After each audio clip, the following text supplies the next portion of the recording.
apresenta os jovens aos nossos queridos Haroldo e Divaldo. Divaldo disse que não era para começar por ele, Haroldo, porque você é juiz, né? Que era para começar primeiro. Aí eu disse que você podia dizer, não, mas só me manifesto nos autos. E eu, como advogado, ia ter que recorrer, não é? Então... Mas, Di, ainda assim nós vamos começar contigo. Porque tem uma ordem aqui. Quem é o jovem ou a jovem que tem a pergunta de número 1? Venha cá, vamos ver. Quem está com a pergunta número 1? Aqui. É uma dupla, gente. Uma dupla. Vamos virar para o pessoal todo lá e para o nosso amigo Di. E vocês vão dizer para ele qual é a pergunta que vocês têm. Eles estão aqui juntos, Divaldo, porque me parece que são duas perguntas em uma só. Vamos ver o que tem aqui? Você é o... Gabriel. Gabriel, nós somos muitos. E você é a... Larissa. Larissa. Tudo com vocês, meus queridos? A homossexualidade tem causa em encarnações anteriores? Vamos de novo aí, lê bem devagarinho. A homossexualidade tem causa... Vamos ajudar os Gabriéis juntos, nós vamos dar os dois juntos. 1, 2, 3 e... A homossexualidade tem causa em encarnações anteriores? O que dizer sobre a união homoafetiva e adoção por homossexuais? Compreendido, Divaldo? Não entendi a primeira pergunta. A primeira pergunta é se a homossexualidade tem causa nas encarnações anteriores. E depois pede para comentar a adoção por homossexuais e uniões homoafetivas. Obrigado, queridos. Podem sentar. Muito obrigado, Gabriel, Larissa.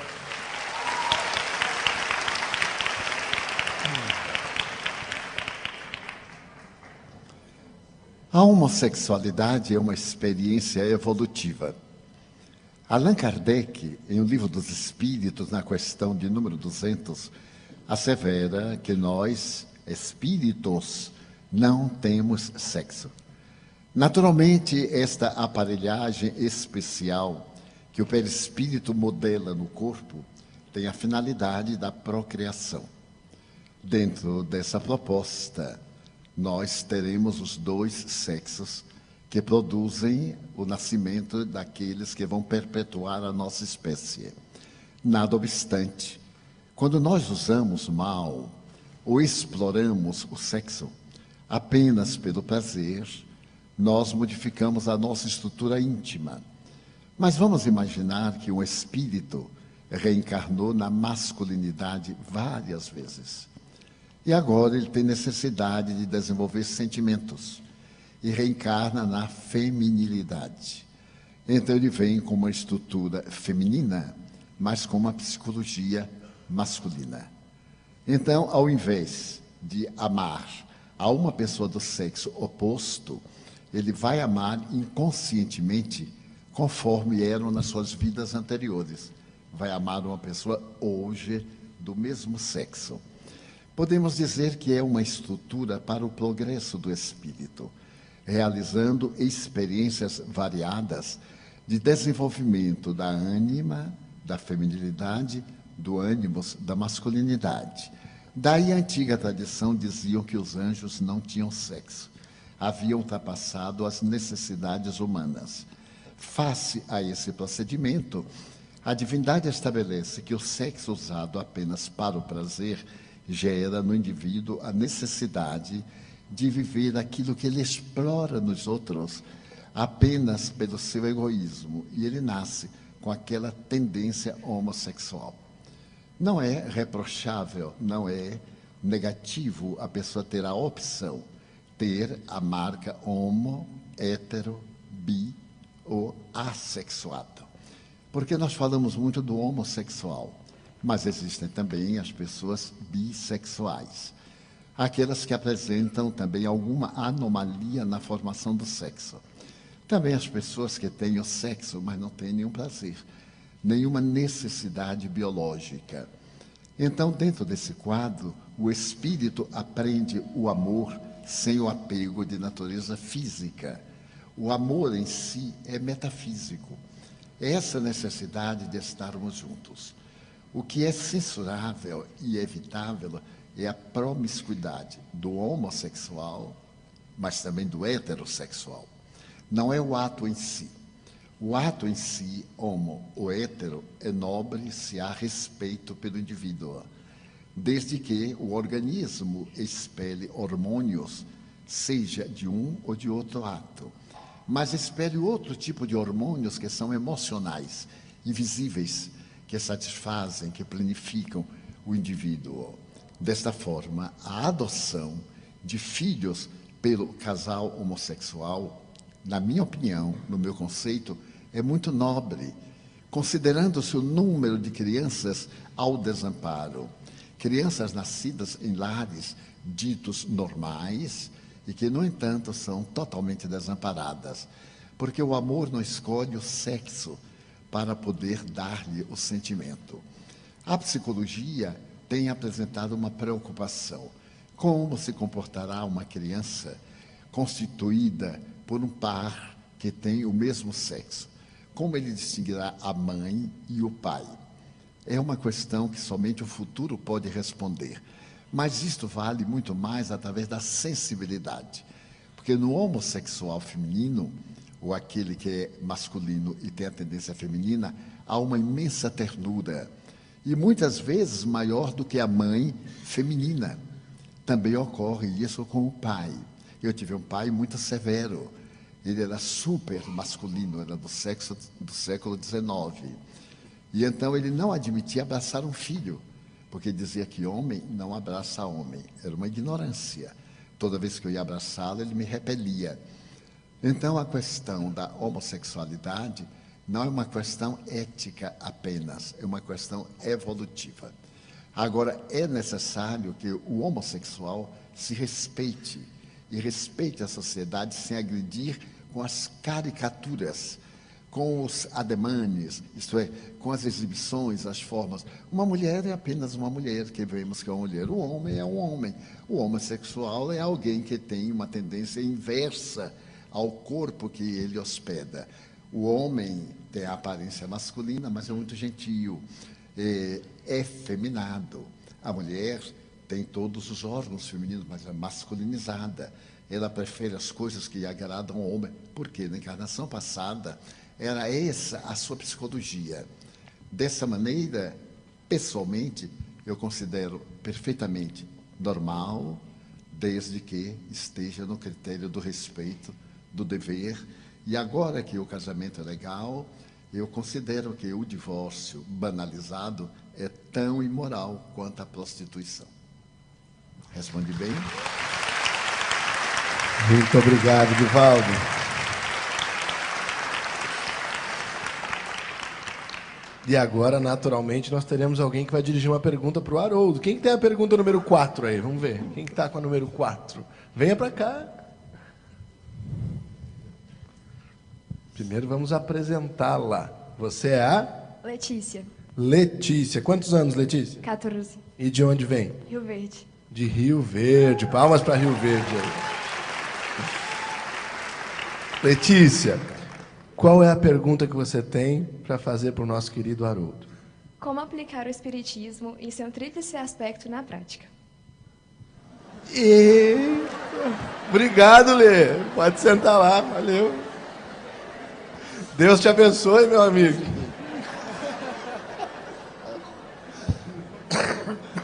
Primeiro eu queria aqui prestar a nossa homenagem ao mais jovem desse palco, que é Divaldo. Né?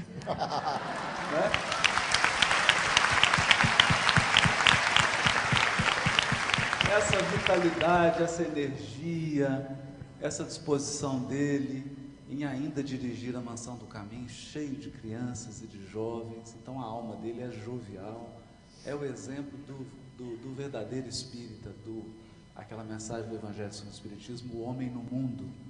Divaldo está sempre sorrindo, sempre brincando, é uma delícia estar do lado dele. Então, que nós todos aqui possamos, inclusive vocês, daqui a uns anos, possam manter essa jovialidade desse nosso jovem. Obrigado. Né, Divaldo? Bom, eu me recordo de uma mensagem de Bezerra de Menezes, 1964, psicografada por Chico Xavier, chamada Unificação. Essa mensagem, no meu modesto entendimento, é uma mensagem que vem do alto. E o nosso benfeitor Bezerra de Menezes foi o portador, porque acredito eu que essa mensagem venha das esferas do Cristo para orientar o movimento espírita. E lá o Dr. Bezerra diz assim: aqueles que são da ciência, que sejam respeitados e que tenham oportunidade de fazer o seu trabalho. Aqueles que são mais afetos à filosofia espírita, que sejam respeitados e que tenham um campo de trabalho. Aí ele diz: nós que somos os espíritos religiosos, que tenhamos também a nossa possibilidade de viver o aspecto religioso do espiritismo, mas com uma condição: em tudo, Kardec, para que não sejamos estranhos uns aos outros. Então é lindo isso, porque então o primeiro ponto que eu gostaria de frisar: se nós vamos vivenciar o tríplice aspecto do espiritismo na prática, não percamos o grande elemento unificador que é Kardec. Olha, gente, uma vez perguntaram ao Peixinho: Kardec já foi superado? Ele disse assim: infelizmente não. Passados mais de 160 anos, ele continua à frente da humanidade, no método, no conteúdo, no bom senso, na sensibilidade e no senso moral. O que é uma pena para a gente, porque poderíamos ter nos desenvolvido e evoluído esses 160 anos, mas nós estamos muito atrás da codificação, muito atrás, a ponto de perguntarem para o Chico: o Evangelho segundo o Espiritismo está ultrapassado? Ele disse: ora, o dia que a humanidade inteira viver tudo que está no Evangelho segundo o Espiritismo, ele vai ficar ultrapassado. Eu acho que está longe. Não sei o que o Divaldo acha, mas penso que está longe. Então, a mediunidade, diz Kardec, é o telescópio e o microscópio. Por isso ele escreveu o Livro dos Médiuns, onde ele explica o método. A mediunidade é o método, é o elemento que torna possível explorar o mundo espiritual, o elemento espiritual e as relações do elemento espiritual com o mundo material. Então, podemos viver o aspecto experimental do Espiritismo? Sim, e hoje temos condições de vivê-lo com muito mais sabedoria, com muito mais bom senso, porque os experimentadores da primeira hora eram estabanados, me perdoem, entravam fumando charuto, bebendo para experiências mediúnicas, causando um desconforto no médium. Hoje não, hoje nós temos condições, com conhecimento, com desenvolvimento do movimento espírita, de conduzir uma experimentação, se ela for necessária, com sabedoria, com respeito, com uma prece, com recolhimento. Então, devemos e nunca perdermos de vista a atividade mediúnica como assistência espiritual, como acolhimento dos espíritos sofredores. O aspecto filosófico, meu Deus, o aspecto filosófico do Espiritismo está inexplorado, inexplorado. Tenho comentado isso com meu amigo André Siqueira. Eu, ultimamente, estou estudando História da Filosofia pelo Giovanni Reale, aqueles 7 volumes. Gente, o Espiritismo, nós vamos precisar de mais 200 anos de filosofia para entender a filosofia de Kardec, o avanço que ele trouxe. E eu fico consternado quando a pessoa entra numa faculdade de filosofia, estuda 6 meses sobre filosofia e fala: não quero ser mais espírita. Não entendeu nada. Não entendeu nada, nada, porque você vai lá estudar os pré-socráticos, eles estão discutindo fluido cósmico, estão lá discutindo fluido cósmico, as grandes questões da filosofia estão ali em estado de germen, no Livro dos Espíritos. A parte filosófica vai merecer de nós ainda um mergulho enorme, e a parte religiosa, bem compreendida, porque até Kardec nós vivemos uma religiosidade que era hierarquia sacerdotal, instituições humanas definidas, rituais e um conjunto de preceitos ou de dogmas que não poderiam ser questionados, sob pena de... A partir desse momento da história da humanidade, nós vivemos, aprendemos com o Espiritismo uma religiosidade que se vive portas adentro do coração. Portas adentro do coração. Uma espiritualidade, uma religiosidade interior, que significa comunhão com Deus e que também está inexplorada. Porque você pode ficar 70 anos na casa espírita e não desenvolver religiosidade. Eu vejo isso a todo momento. A pessoa está 80 anos na casa espírita, aí ela contrai um câncer, ela desespera. Porque os recursos religiosos do espiritismo são para nos darem robustez espiritual, confiança na inteligência suprema. São para nos dar a capacidade de nos entregarmos nas mãos do Criador e confiarmos que os seus desígnios são soberanos. Essa é a religiosidade espírita, a verdadeira. Então devemos sim, na prática, temos tudo ainda por fazer. Muito obrigado, Haroldo.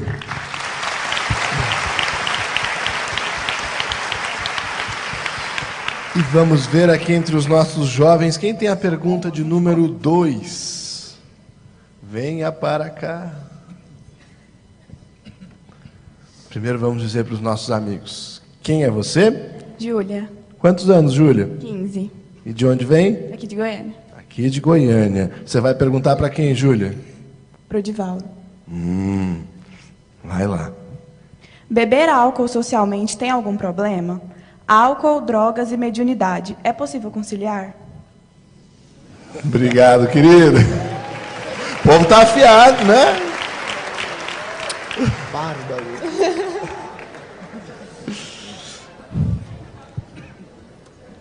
Contigo, amigo Di.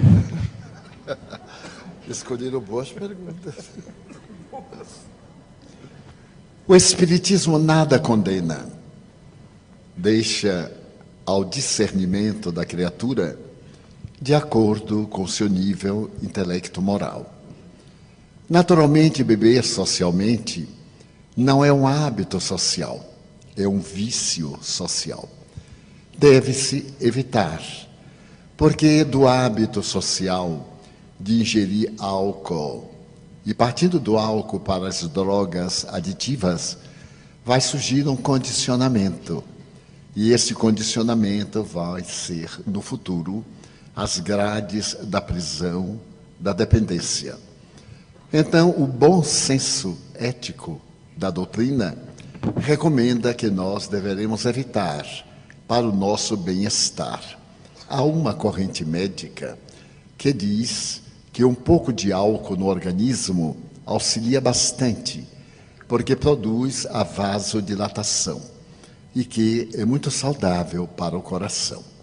Mas se trata aí de uma outra postura, não é beber socialmente, é ingerir um pouco de vinho, vez que outra, como uma necessidade medicamentosa. E a ingestão de drogas, dessas chamadas aditivas, de maneira nenhuma experimentá-las.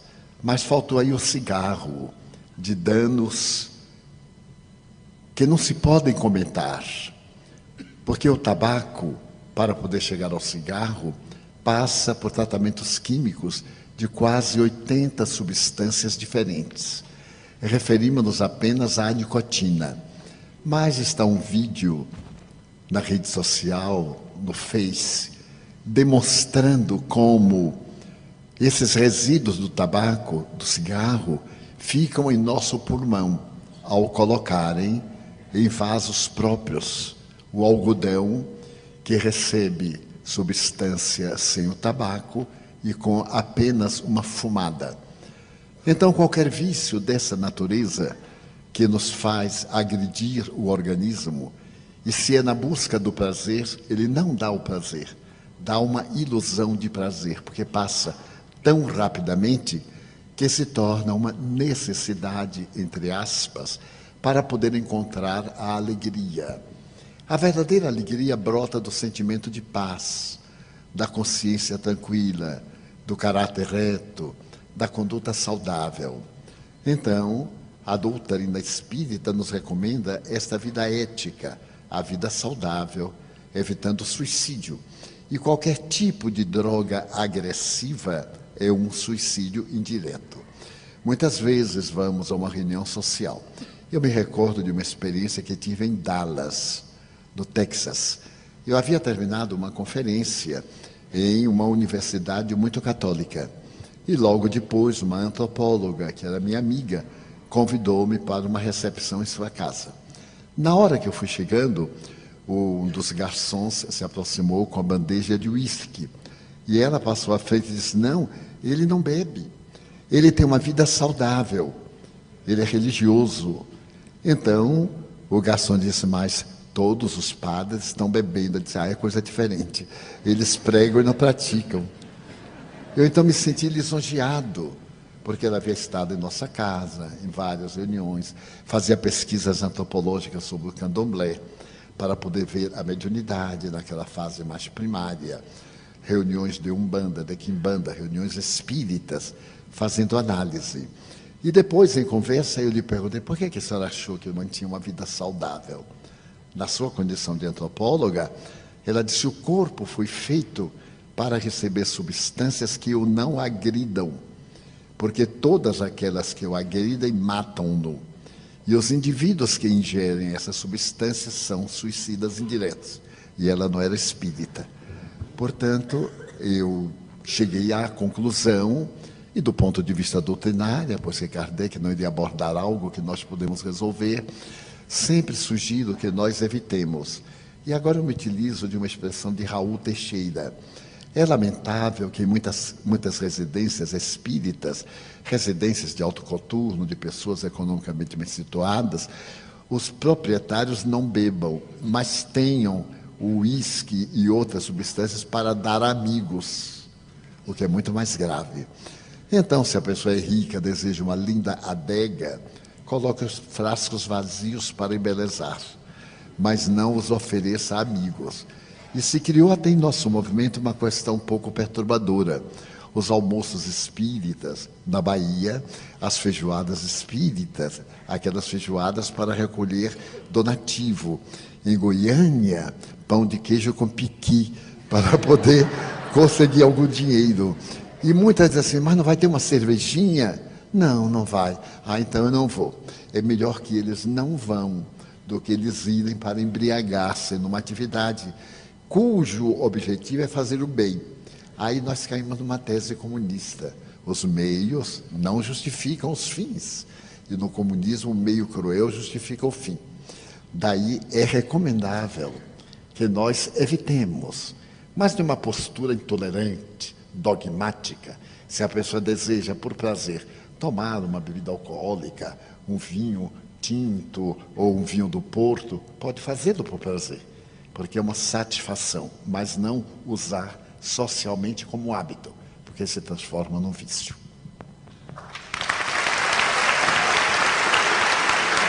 Muito obrigado, Rivaldo. Muito importante. Quem aqui tem a pergunta de número 5? Vamos ver. Venha para cá, meu amigo.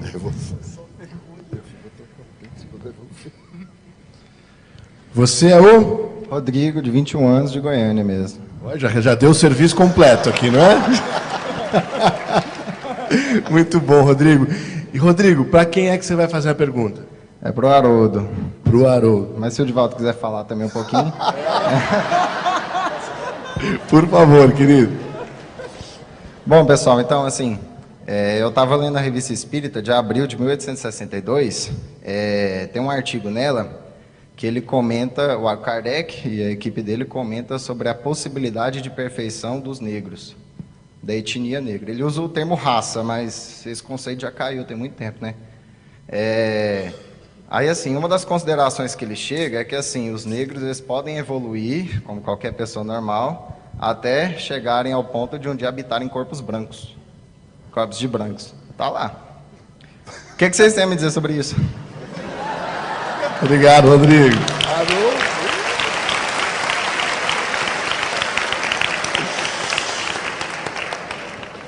Haroldo. Essa pergunta Olha, essa pergunta, ela é maravilhosa. Ela é maravilhosa. E aqui,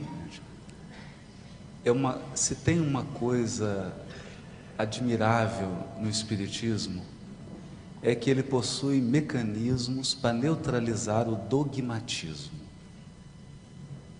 Então, se tem algo que o espírita tem que se precaver, é para não cair no dogmatismo.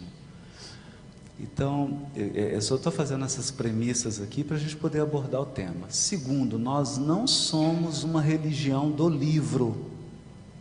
Porque Kardec diz, o Espiritismo está na natureza. Então, nós não cultuamos livros, nós respeitamos a obra básica. Respeitamos porque fomos persuadidos por ela. Persuadidos. Então vamos entender o mecanismo aqui, que eu vou tentar resumir o que o Kardec explicou. Princípio doutrinário espírita, assunto abordado pelo Espiritismo e conjunto de comunicações e teses. Para que, então, vou tentar dizer na linguagem mineira, fofoca de espírito, teoria, princípio espírita. Nós temos que distinguir isso. Então, Kardec diz assim, aquilo que foi tornado um princípio da doutrina espírita, teve que passar por vários Enems. Vários Enems, tem que fazer várias provas. A primeira delas, experimental. Experimental. Então, por exemplo, existência do espírito inteligente. Isso passou pela prova da experimentação. Kardec não inventou isso da cabeça. Eu acho que eu vou criar um negócio aqui de espírito. Não. Passou por todos os crivos da experimentação, depois da avaliação filosófica, do diálogo com os espíritos, milhares de comunicações, ou seja, controle universal dos ensinos, e aí ele chegou numa conclusão. Olha, isso aqui é consenso. Isso aqui é princípio. Ok, gente? Então vou citar alguns princípios. Deus. Atributos da divindade. Espírito. 3 elementos do universo. Deus, Espírito e matéria. Perispírito. Reencarnação. Evolução espiritual. Esses são princípios. Esses são princípios. Para que você venha e negue um princípio desse, o ônus da prova é seu. Você vai ter que passar por todos os Enems que esse princípio passou e provar que a sua fofoca ou que a sua teoria resiste ao crivo do experimento e da razão. Ok? Então, isso está condensado na obra básica. A obra básica de Kardec é o repositório dos princípios que passaram pelos 12 trabalhos de Hércules. O que está ali resistiu ao fogo do sol. Milhões e milhões de graus Celsius. Passou pelo fogo e provou o seu valor. Agora, o que é a Revista Espírita? Abre aspas, Kardec. A Revista Espírita é uma tribuna livre. Discutiremos, mas não disputaremos. Então, muita coisa, muito ali era o experimental do Kardec. Era o local que você podia falar tudo, qualquer asneira que você quisesse, ele colocava. Para quê? Para que o assunto fosse debatido, amadurecido. Então, muita coisa que Kardec colocou para o exame, ele depois retificou. Por exemplo, tem que dar a prova, né? O assunto possessão. Inicialmente, Kardec começou examinando o assunto, dizendo, não tem possessão. Mais para frente, ele fala, olha, pensando melhor, tem. Porque eu estou encontrando com uma turminha aqui que... O fato. Então, ele reviu o conceito até incorporá-lo na obra básica, quando ele tinha certeza. Então, a pessoa, quando vai ler o livro, a Revista Espírita, ela tem que estar com a mente arejada. Porque se ela lê aquilo ali como um fundamentalista, um fanático, você não vai estar sendo honesto com Kardec. Agora, eu acho essa atitude do Kardec genial. E eu acredito o seguinte, o dia que o movimento federativo tiver uma coisa igual à Revista Espírita, nós vamos dar um salto de 100 anos. Porque você vai poder trazer gente e falar, amigo, fala aí, fala tudo quanto é bobagem. Pode falar o que você quiser. Ah, o meu periquito é um espírito superior. Então vem, pode falar. Meu periquito é um espírito superior. E vamos debater. Aí todas as federativas vão discutir o assunto, todos os médiuns, todos os intelectuais do espiritismo vão ver se a sua ideia resiste. Entende? Por que o Kardec criou a Revista Espírita? Para não ter o assunto heresia. Porque antes, como é que você resolvia heresia? Era assim, ó, chegava para um fulano e falava, qual que é a verdade? A verdade é o fulano de tal, que ele que diz o que é verdade e o que é mentira. Aí chegava, fulano, é verdade ou mentira? Unidunité, salamé, minguê, é mentira. Aí o que a gente faz com fulano? Queima. Mata ele. Não era assim, Divaldo? Eu sei de experiência própria. Mata. Queima a família inteira. Não dá. A terceira revelação é incompatível com isso. A terceira revelação é uma revelação em que as ideias se impõem pela persuasão racional. Não pela imposição. Kardec não disse assim, ele diz aqui na Gênesis. Ele não fala assim, eu sou Kardec, me respeitem. Não fala isso, fala de volta. Não fala. Ele fala assim, isso. Tem hora que eu leio Kardec, eu falo assim, não é possível, gente. Eu sou muito burro. Porque é um negócio assim, humilhante. Hashtag humilhou. Entendeu? Então ele usou a Revista Espírita e colocou tudo ali. Agora vamos entender agora, porque esse tema, eu me permito aqui, peço permissão para Miriam, em memória do pai dela, um grande amigo, que eu morro de saudade dele, Nestor Mazotti. A FEB foi acionada pelo Ministério Público Federal. Foi chamada na Bahia por conta da questão da abordagem da etnia negra nas obras. E o Ministério Público queria fazer um TAC. O TAC era o seguinte, é um termo de ajustamento de conduta. Olha, quem que edita aí? A FEB edita, aí estava lá a FESP, que edita também. Olha, aí estava lá, a primeira cláusula do acordo. Tira da obra de Kardec tudo que fala de raça negra. Eu falei, posso falar?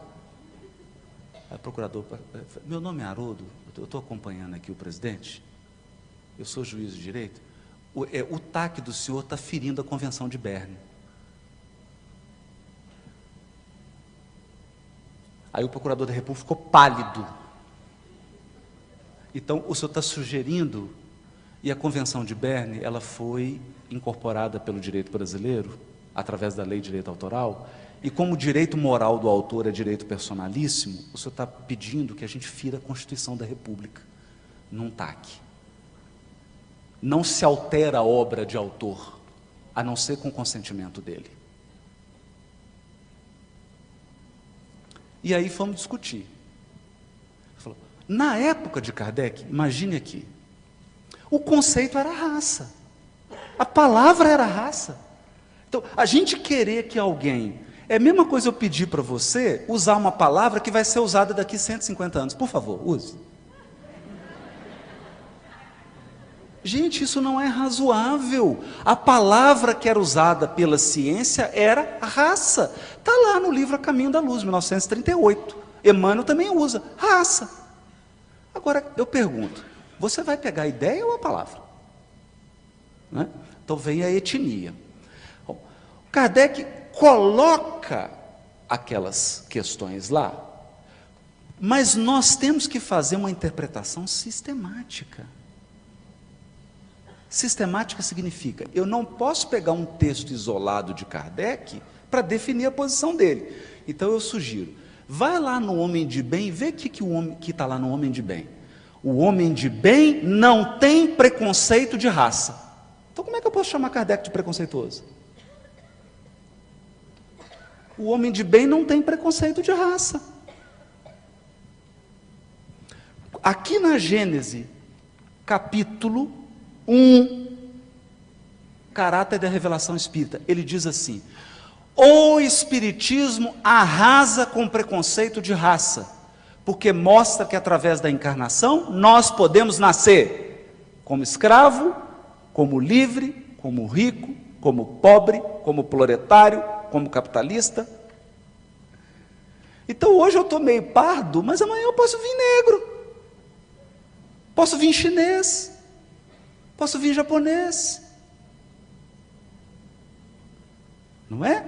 Então se eu faço a interpretação sistêmica, eu vou perceber que Kardec não estava falando de cor da pele.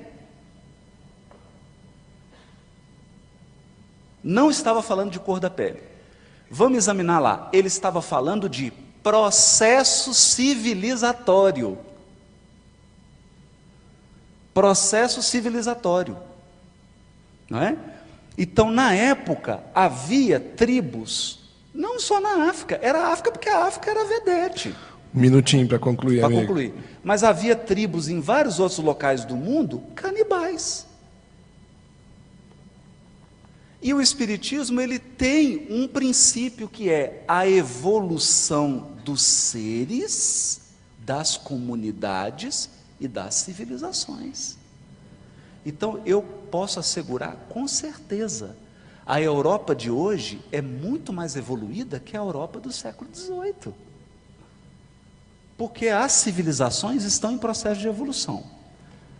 Ok? Então, nós temos que olhar esse olhar antropológico espiritual, em que Kardec está olhando as comunidades e está percebendo que elas vão sofrer um processo evolutivo. Mas isso tem nada a ver com cor da pele. Porque nós tínhamos comunidades também primitivas aqui no Peru, na América Latina, na Índia, na China, em várias partes do mundo. E lá tinham comunidades primitivas com a pele branquinha igual a sua. Então não é cor de pele, não é? E acredito que um texto especificamente que está no Obras Póstumas estava num documento que diziam que estava nos documentos pessoais do Kardec. Aí eu, como juiz, tenho dúvida.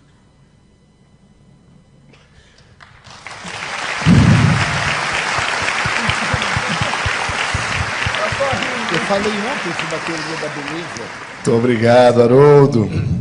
Queridos Haroldo e Divaldo, agora que vocês já esquentaram os motores, não é? Já estão ambientados com as perguntas dos nossos jovens, nós vamos entrar num segundo momento mais no regime de pinga-fogo. Então, perguntas, respostas rápidas, né? Para que a gente consiga contemplar todos eles. Pode ser assim? Então evoquem os espíritos superiores, porque a característica deles é essa. Quem tem a pergunta número 6 dos nossos jovens? Quem tem aí? Vamos ver. Olha só. É o Felipe, agora a gente já sabe. Diz de onde você é, Felipe? Santa Bárbara. De quantos anos? 25. 25, muito bem. Felipe, você vai perguntar para quem? Pro Divaldo. É? Qual a pergunta que você tem que fazer para ele? Qual é a visão da bipolaridade segundo a doutrina espírita? No caso da depressão, da bipolaridade Sim. está nos extremos. No mesmo extremo está super feliz, no mesmo extremo está completamente depressivo. Obrigado, querido. Palma pro Felipe aí, gente. Divaldo, responda no aspecto que você entender adequado, querido. É muito complicado. A bipolaridade é um estágio avançado do transtorno depressivo.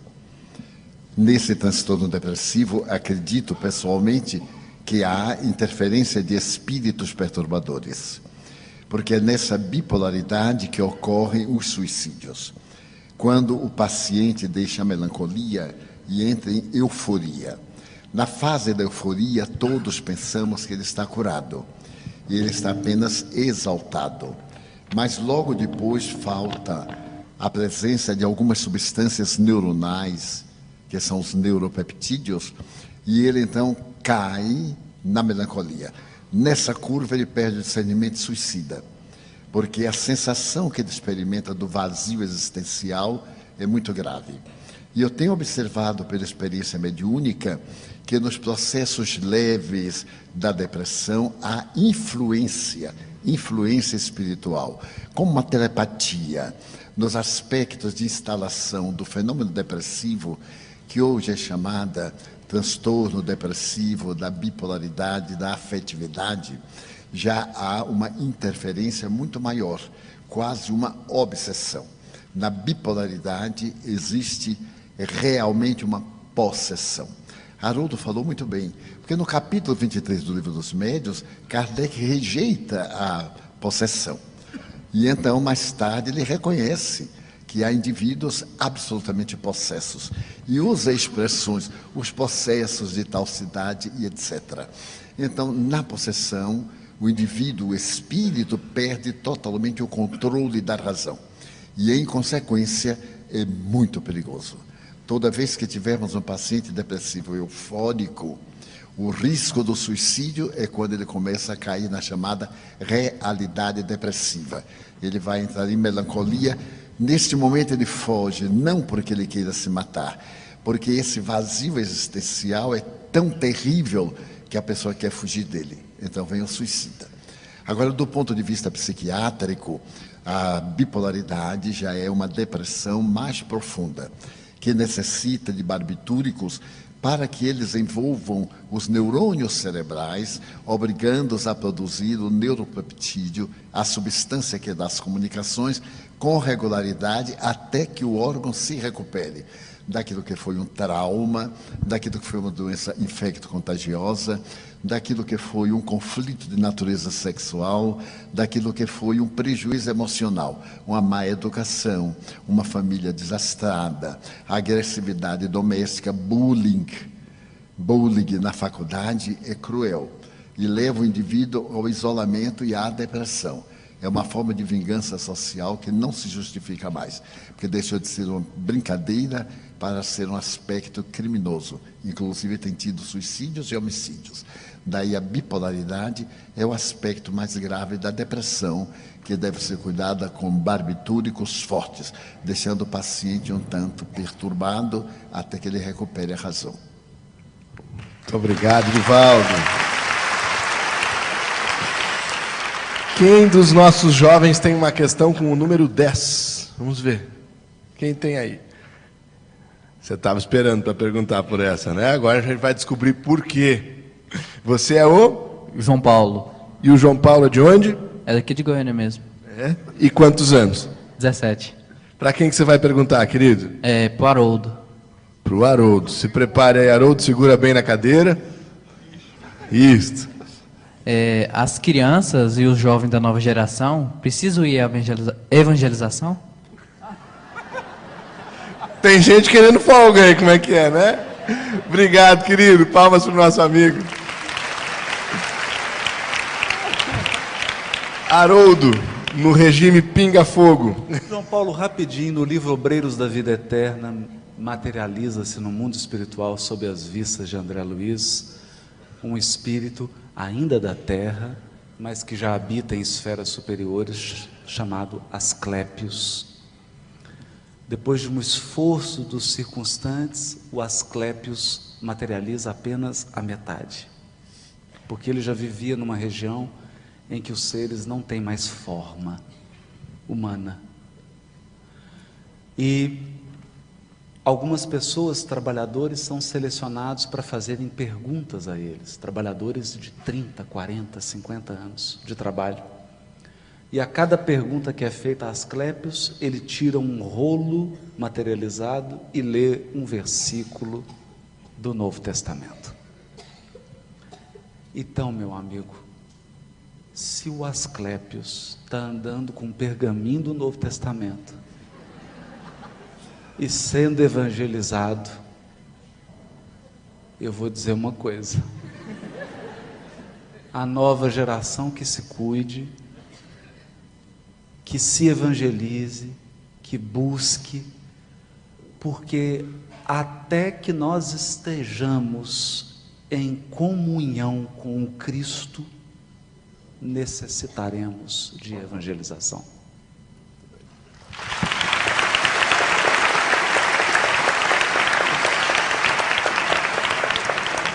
Muito bom, meu amigo. Quem tem a pergunta número 8? É daqui, é daqui? Número 8, vem para cá, querido.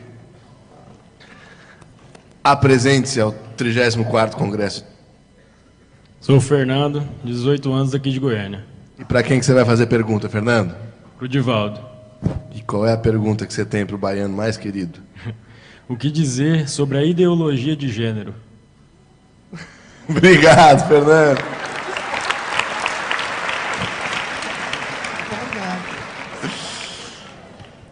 Pinga fogo, Di.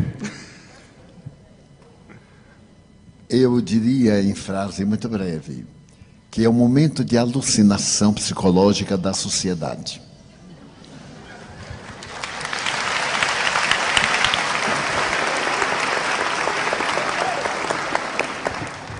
Em uma entrevista que recomendamos, Iraci Campos, do Centro Espírita Joana de Ângeles, da Barra da Tijuca, entrevistou o nosso Haroldo a esse respeito.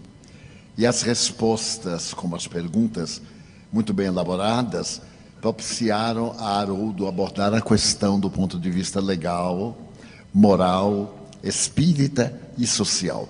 Vale a pena, portanto, procurar na internet esse encontro de Iraci Campos com Haroldo Dutra. Haroldo disse, em síntese, eu peço licença a ele, que se trata de um momento muito grave da cultura social da Terra e que é naturalmente algo que deveremos examinar em profundidade, mesmo porque nós vamos olhar a criança, graças à sua anatomia, como sendo o tipo ideal. E a criança, nesse período, não tem discernimento sobre o sexo.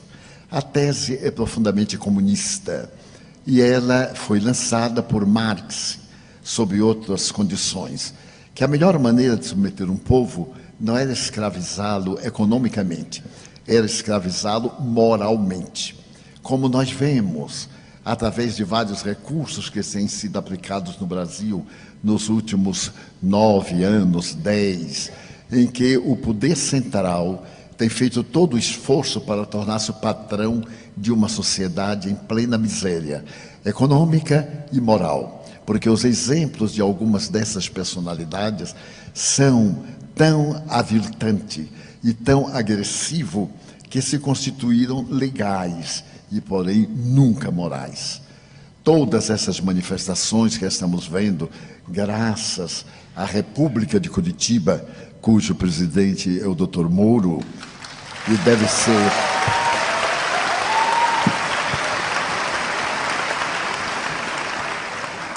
o desnudar da hipocrisia e da criminalidade. Aliás, o Evangelho recomenda que não deveremos provocar o escândalo. E o nosso venerando juiz não provocou o escândalo, atendeu a uma denúncia muito singela. E, no entanto, levantou o véu que ocultava crimes hediondos, profundos, desvio de dinheiro que poderia acabar no Brasil com a tuberculose, com as enfermidades que vem atacando recentemente, poderia educar toda a população e dar-lhe o que a nossa Constituição exige: trabalho, repouso, dignidade, cidadania. Mas determinados comportamentos de alguns do passado muito próximo estabeleceram o marxismo disfarçado e a corrupção sob qualquer aspecto como um princípio ético. A teoria de gênero é para criar na criança, no futuro cidadão, a ausência de qualquer princípio moral. Uma criança não sabe discernir, somente tem curiosidade. No mesmo banheiro, um menino e uma menina irão olhar-se biologicamente, sorrir e perguntar o de que se tratava aquele aparelho genésico, que é desconhecido. Então nós devemos repudiar de imediato e apelar para aqueles em quem nós votamos, somos responsáveis, e gritar para eles que somos contra, totalmente contra, essa imoralidade ímpar.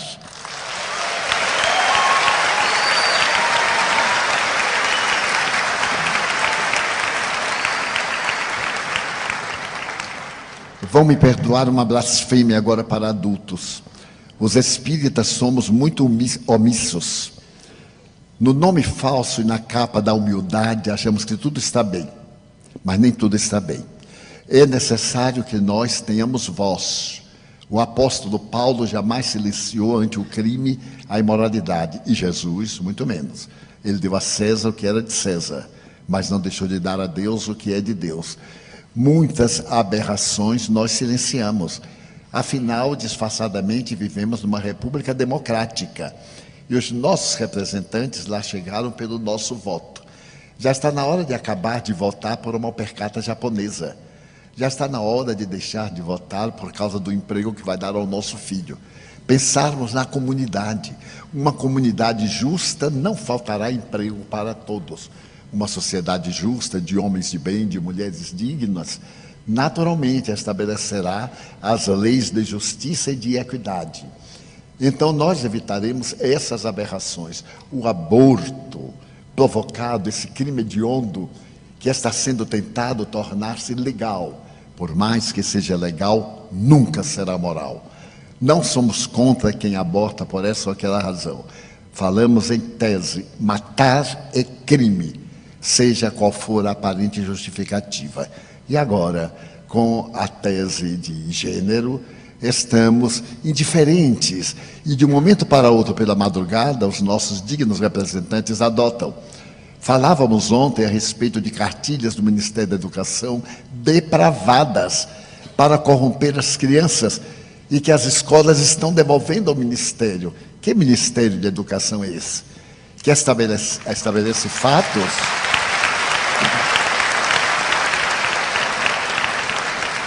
De uma indignidade muito grande. Os pais devem vigiar os livros dos seus filhos e, naturalmente, recusarem. Nós temos o direito de recusar. Nós temos o dever de recusar. Victor Hugo já nos falava há mais de 150 anos, um grande pecado é a omissão. E Kardec nos falou que não era nobre apenas não fazer o mal, porque não fazer o bem é um crime muito grande. Então precisamos ser mais audaciosos, espíritas, definidos, termos opinião. A doutrina nos ensina. E para os jovens, eu direi que há uma ética, liberdade. O sexo é livre, livre sim, mas ele não tem a liberdade de indignificar a sociedade. Poderíamos sim exercer o sexo, é uma função do corpo e também da alma, mas com respeito e com a presença do amor. Portanto, a teoria de gênero, jamais.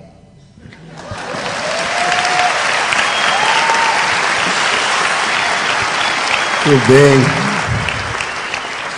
Cadê a coordenação do nosso congresso? Está ali. Pois então, enquanto eles falavam, Cíntia, eu colhi aqui 407 procurações em meu nome para pedir à nossa coordenação mais 10 minutinhos para a gente ficar no palco. Pode ser? Só faltam 3 perguntas, eles sabem, então vai bem ligeirinho para que a gente sabe que tem gente esperando. Pode? Deferido o nosso pedido. O Haroldo deu uma liminar aqui. Muito bem. Quem tem aqui a nossa pergunta de número 7? Venha cá, minha querida. Você é a? Melissa, E você é de onde, querida? Brasília. Quantos anos? 12. Melissa, você vai fazer pergunta para quem? Haroldo. Que pergunta que você tem para fazer para o Haroldo? Em pinga fogo, amigo. Deus te abençoe, que a pergunta da Melissa é boa. Kardec e Pietro Ubad, eles se contradizem ou... ou se completam? Você viu? Kardec e Pietro Baldi se contradizem ou se completam? Essa pergunta é deles aí, ó. Né?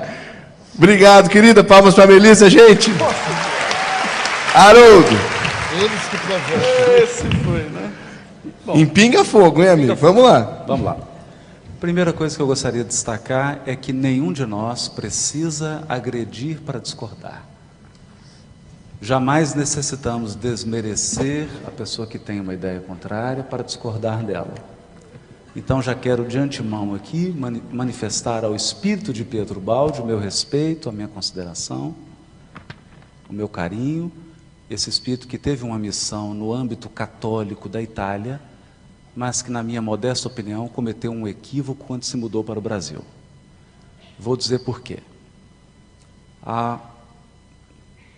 Eu tenho isso aqui, porque toda hora essa pergunta é feita, né?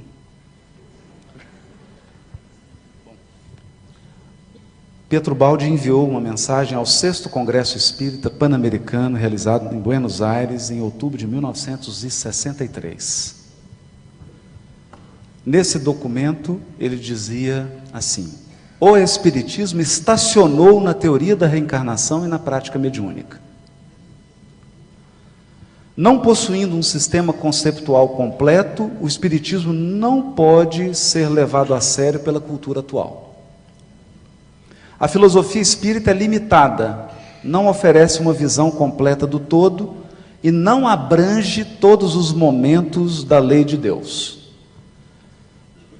O Espiritismo não construiu uma teologia espírito-científica que explique o que a católica não explica. O Espiritismo corre o perigo de ficar parado no nível de Allan Kardec, como o catolicismo ficou parado no nível de São Tomás de Aquino e o protestantismo no nível da Bíblia. Bom, então rapidinho. A mim me parece que há uma contradição profunda na obra desse eminente espiritualista. Eu digo, tenho respeito por ele, tenho todas as 24 obras dele e leio as obras dele, porque Kardec nos aconselhou no catálogo racional de obras espíritas que o espírita deve ler as obras espíritas, as obras espiritualistas e as obras contrárias ao espiritismo. Então, leio esse espiritualista, mas me parece, eu tenho dificuldade de conciliar, por exemplo, a teoria da queda, que me parece uma ressuscitação do dogma católico, da queda original, com o princípio espírita da evolução espiritual e da criação de seres simples e ignorantes. Outra tese, a de que o mundo material é uma aberração da criação, decorrente da queda dos espíritos. Isso é a ressuscitação da tese gnóstica. O gnosticismo propunha que a vida material é um equívoco. O mundo material é um equívoco. Não foi planejado por Deus, não foi querido por Deus. Ele só existe em função da queda dos espíritos. Nós aprendemos no Espiritismo que o mundo material é uma bênção. A encarnação é uma necessidade. O espírito desenvolve a sua cognição e a sua espiritualidade através da encarnação no mundo material. Portanto, o mundo material é uma passagem indispensável. Então, nesse ponto, tenho profunda dificuldade de conciliar o pensamento de Ubaldi com o pensamento kardeciano. O que não significa que eu não aprecie certos escritos dele, certas coisas que ele disse, muito inspiradas. insights que ele teve, que são muito úteis, porque nós espíritas não devemos evitar o dogmatismo. Temos uma mente arejada, podemos ler um psicólogo estrangeiro, podemos ler um psiquiatra estrangeiro, um cientista, com o mesmo arejamento, não é? Mas nesse ponto eu acho que há aí uma questão séria, porque isso é pilar da teoria ubaldiana. A queda é um ponto fundamental da teoria ubaldiana. Se nesse ponto fundamental entra em contradição com o espiritismo, particularmente eu tenho dificuldade de conciliar esses pontos. Agora, quanto a essa manifestação do Pietro Baldi, eu quero crer que o espírito da lucidez dele estava num dia ruim. Estava num dia ruim. E nós todos temos esses dias em que a gente fala pelos cotovelos. Porque essas afirmações dele podem ser rebatidas por um estudante que tem uma semana de espiritismo. Aliás, eu queria encerrar dizendo o seguinte: tem muita gente apressada querendo substituir o espiritismo por qualquer teoria espiritualista. Então, vou dar alguns exemplos aqui, eu acho isso importante, Gabriel. A pessoa fala assim: ah, eu descobri que tem 7 corpos, então o espiritismo está ultrapassado. Meu Deus, o espiritismo aborda 1 milhão de assuntos. 1 milhão de assuntos. Só porque você descobriu um negócio de corpos, você acha que o espiritismo está ultrapassado? Quer dizer, eu vou trocar um assunto por 1 milhão? Aí a pessoa vem e estuda um outro elemento, por exemplo, a aplicação magnética, né, o passe magnético nos centros vitais e os seus efeitos nas glândulas endócrinas. Ah, eu descobri isso, então isso superou o espiritismo. Meu Deus, superou como? Olha os conceitos espíritas: Deus, mediunidade, evolução espiritual. São milhares de conceitos. Como é que você pode substituir um por 1 milhão? Como? Então, eu tenho, como o Divaldo, temos um apreço por estudar todas as correntes espiritualistas, com respeito, com seriedade, mas aqui eu devo dizer algo da minha convicção pessoal. Eu ainda não encontrei no planeta Terra uma filosofia espiritualista tão ampla quanto a espírita. Porque no Livro dos Espíritos, o André Siqueira está aqui, nós conversamos sobre isso diariamente a gente liga um para o outro. Todas as questões que todos os filósofos da humanidade já levantaram estão no Livro dos Espíritos. Desde Círculo de Viena, Kant, pré-socráticos, Sócrates, neoplatônicos, todas as correntes filosóficas estão examinadas no Livro dos Espíritos. É um arco gigantesco. Então, gente, estudar um elemento espiritualista, por exemplo, vou dar um exemplo aqui para não ficar parecendo que eu estou só, né? O Divaldo foi amigo de um homem que eu tenho um profundo respeito, que foi o Dr. Hermógenes, que trouxe a yoga para o Brasil, que praticava a yoga. Que homem notável, não é? Porque a prática da yoga, daquela alimentação, aquilo traz uma concentração, traz um centramento, traz benefícios. Mas, gente, não dá para trocar yoga pelo Livro dos Espíritos, porque a yoga está lá no Livro dos Espíritos. Está lá. Porque eu não vou encontrar atributos da divindade na yoga.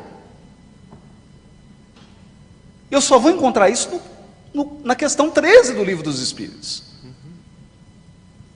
Então o indivíduo chega e fala assim: ah, eu estudei magnetismo 50 anos, desenvolvi uma técnica aqui. Eu sei, eu tenho amigos psiquiatras no Hospital Espírita André Luiz, em Belo Horizonte, que o Divaldo conhece, que desenvolveram técnicas. Eles pegam um prontuário do paciente, vê qual que é o problema do paciente e aplicam passes específicos. Mas isso é uma terapêutica. Agora, eu vou substituir uma técnica de passe pela filosofia espírita. Eu vou jogar o livro Céu e Inferno no lixo para ficar com a prática magnética? Eu vou pegar o livro dos Espíritos, deixar de ler 1019 questões, porque agora eu me encantei que existem 7 corpos? 7 que você acha? Porque qual que é o corpo de um Cristo? Tem alguém aqui do lado para saber? Então, se é para dar chute, eu dou o meu. Se é para especular, eu faço a minha especulação. Não é?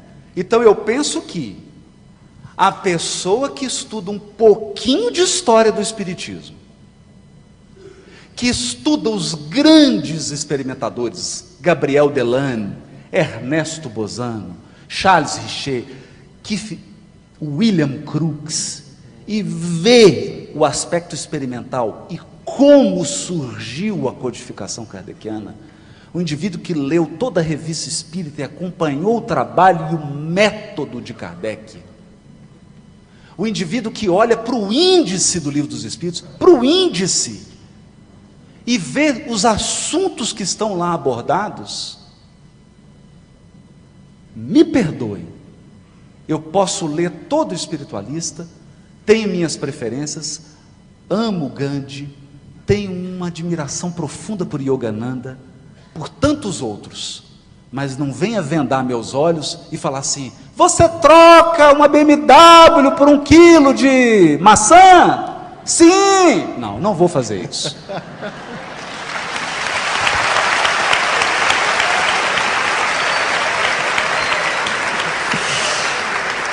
Muito bom, meu querido.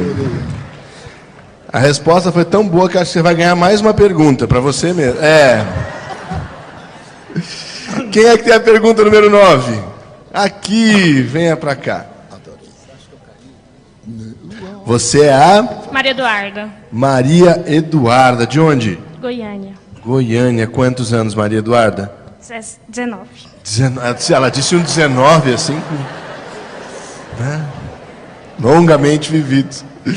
A sua pergunta vai para quem, querida? Vai pro...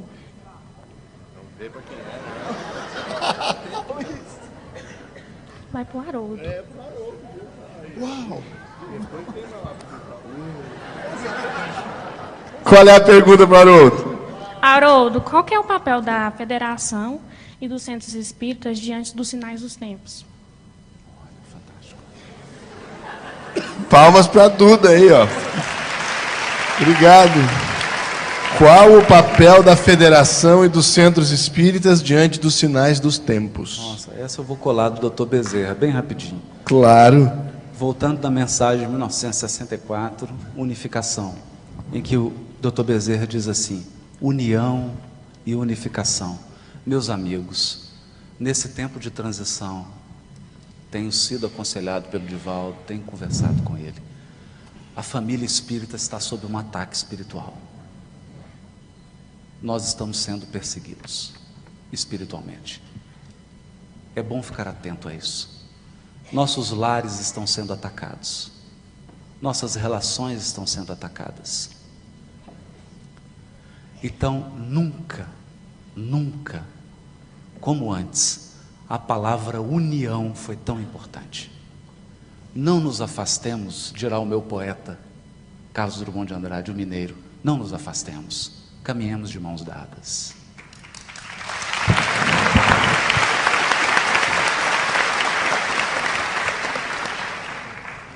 Não cometa um equívoco, não confunda a federação com a diretoria.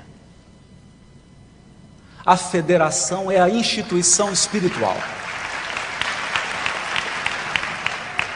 A diretoria é composta por homens falíveis.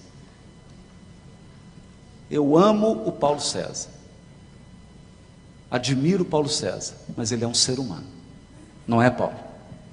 É um ser humano. A diretoria dele é composta de pessoas humanas. Elas acertam e erram. Estão todas querendo acertar, mas erram.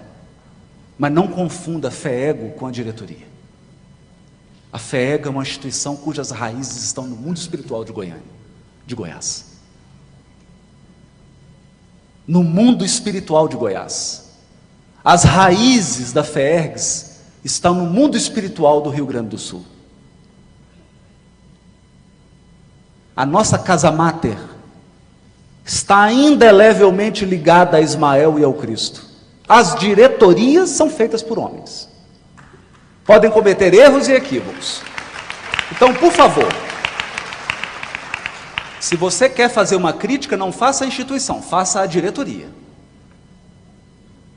Não diga assim, a FEB cometeu um erro, porque FEB não comete erro. Quem comete erro é a gestão. Então diga assim, a gestão que se iniciou no ano tal e findou-se no ano tal, cometeu o equívoco tal. Dê nome aos bois. Não vamos generalizar, porque isso é um equívoco. Nós somos tão poucos, há um trabalho tão gigantesco, uma evasão para desmoralizar o mundo, para relativizar os valores. Nós, ao lado dos nossos irmãos católicos, evangélicos e de outras correntes, somos o sal da terra. Temos a missão de manter a luz do Evangelho acesa. Nessa noite escura, sombria, nessa ventania, para que nos afastarmos? Para quê? Então o papel das federativas hoje, o papel das casas espíritas do movimento federativo, é o papel da união, do amor, da família. Que o movimento federativo seja um movimento de família, de união, onde a gente lava a roupa suja em casa, a gente se estapeia, mas no particular. Resolve as nossas diferenças na sala, fecha a sala, faz uma prece e deixa o couro comer. Mas depois, diz o Chico, limpa as lágrimas, faz a prece e vamos atender os sofredores. É isso que querem nos dividir. Querem nos dividir. E aos meus irmãos de federativa, está aqui o Gabriel, está aqui o Paulo César, está aqui outras federativas representadas, o papel da federativa é sempre o papel da mãe. Qual que é o papel da mãe? Qual que é o papel da mãe? Eu ligo e falo, mãe. Ela fala, você vem, filho? Vou, todo domingo eu vou. Chego lá, ela, fiz a comida que você quer, filho. A comida que você gosta. E eu como. E ela me trata como se fosse menino, e eu me faço menino. Então o papel das federativas agora no mundo de transição é ser mãe, é chamar a gente, fazer carinho, acolher, chamar atenção se for preciso, mas ser mãe, afetuoso. As casas espíritas são irmãs, porque senão, gente, você vai defender com sangue uma instituição espírita, aí um dia você vai encontrar com Jesus, ele vai olhar nos seus olhos e vai dizer, ô filho, você defendeu só a sua, mas todas as casas são minhas. E o que você vai dizer para ele?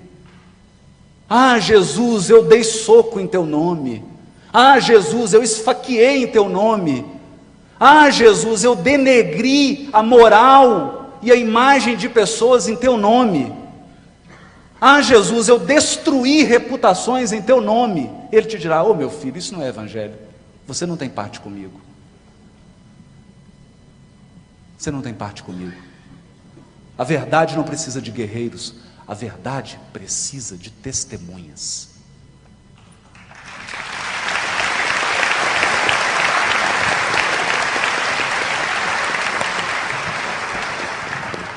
Agora eu pedi para o Divaldo dar um passe dispersivo. Divaldo, nós temos aqui algum tempo ainda, querido, e a última pergunta vai ser dirigida por um jovem, que não eu, que já passei um pouquinho assim da mocidade, mas dentro dessa mesma pergunta que foi feita ao Haroldo, você gostaria de fazer algum comentário da importância das federações nesse momento que nós estamos vivendo no planeta e no movimento espírita?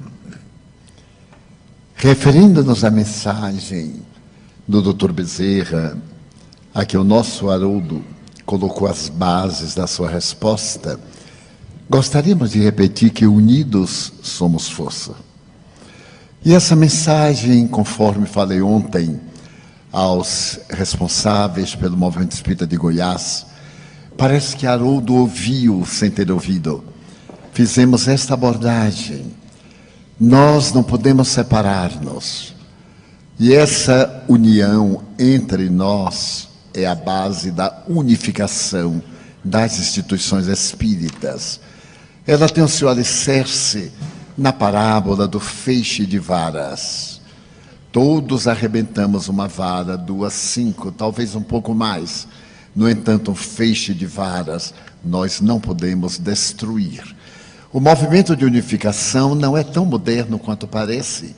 Ele vem de 1895, quando o Dr. Bezerra de Menezes Cavalcante assumiu a presidência da Federação Espírita por segunda vez.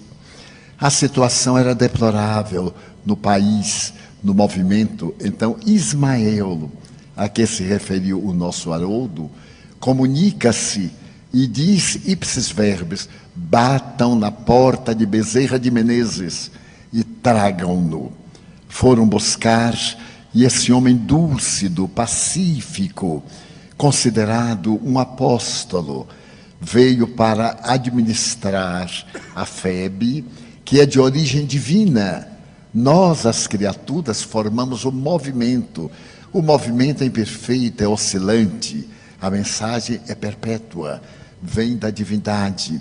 E Dr. Bezerra administrou-a até praticamente o ano 1900, quando enfermou e foi afastado. Desde então, foi programada a unificação dos espíritas e das casas espíritas. Necessitamos, portanto, de compreender-nos, de falarmos a mesma linguagem, de abandonarmos esses apêndices que abordamos ontem, e é o que o nosso Haroldo também aqui repetiu, que são adornos e que somente complicam o conjunto da doutrina, criando movimentos paralelos, endeusando criaturas que não estão ainda preparadas para o serviço. E tenho observado que muitos desses líderes das dissensões, das dificuldades, são pessoas que demonstram transtornos emocionais e desejam em nosso meio brilhar, porque não conseguiram brilhar na sociedade. É um fenômeno psicológico.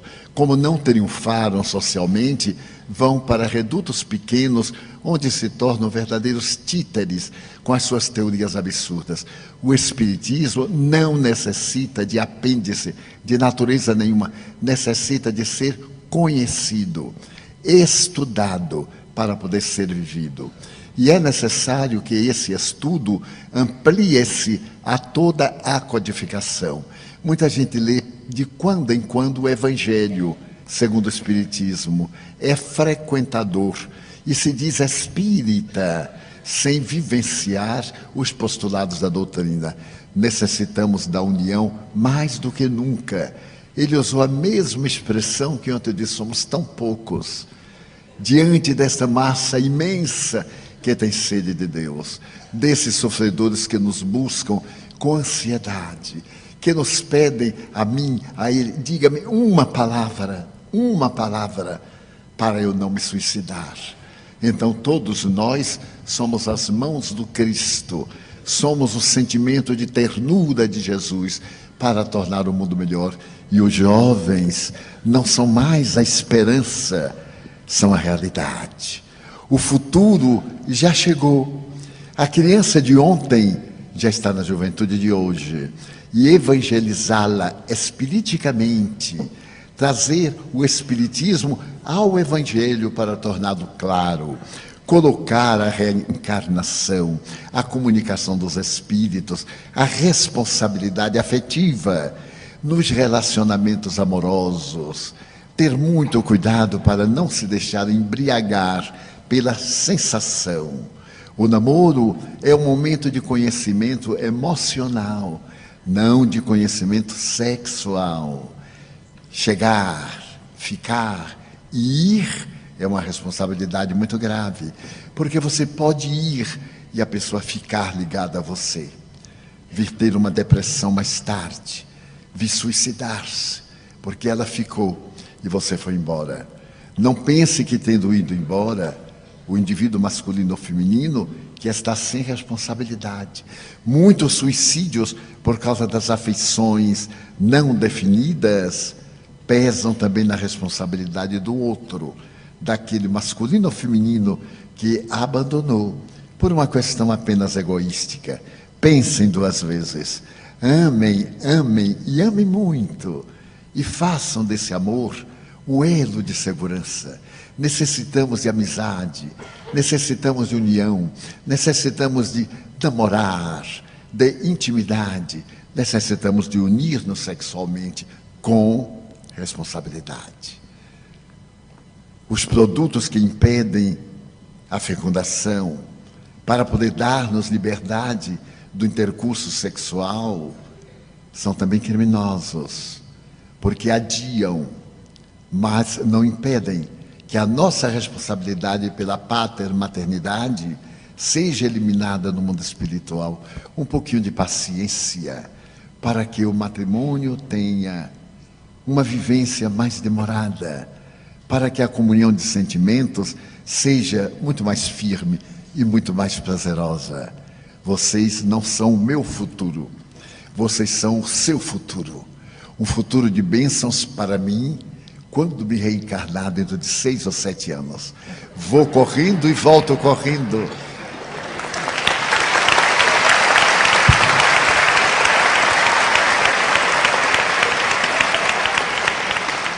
Porque adoro a vida, mas acima de tudo, como disse muito bem Haroldo, adoro a doutrina espírita. Para mim, não existe nada na Terra, do ponto de vista filosófico, não sou uma pessoa culta, sou uma pessoa atrevida, que procura ler. Nada pode preencher o vazio existencial como faz o Espiritismo. Primeiro, como disse ontem, porque ele matou a morte. É muita coragem. Hércules não conseguiu, Kardec conseguiu facilmente. Matou a morte, ninguém morre mais. Nossos amores, nossas esperanças vivem e esperam por nós. E como em breve eu irei, se preparem, eu quero voltar no meio espírita, de jovem espírita, para não me dar as palmadas que meu pai me deu. Portanto, agradeço profundamente a Gabriel, agradeço aos diretores do Congresso por me darem a honra de conversar com aqueles que vão prosseguir quando eu desaparecer do mundo físico. Venho caminhando há 76 anos essa estrada. E quando os vejo, como vi aqui um jovem, oferecer uma página de beleza incomparável, eu então digo ao meu coração, que bênção. Deus me honrou com a oportunidade de ver que o movimento espírita no Brasil tem sangue novo, mas que não produz nenhuma alergia. É o sangue novo de Allan Kardec, vitalizando nossas existências. Até breve. Um breve que não tem data.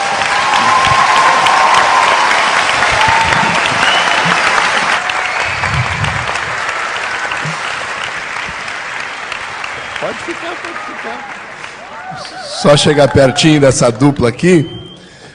Vocês sabem que ainda tinha mais uma pergunta? Quem é que estava com a pergunta número 3?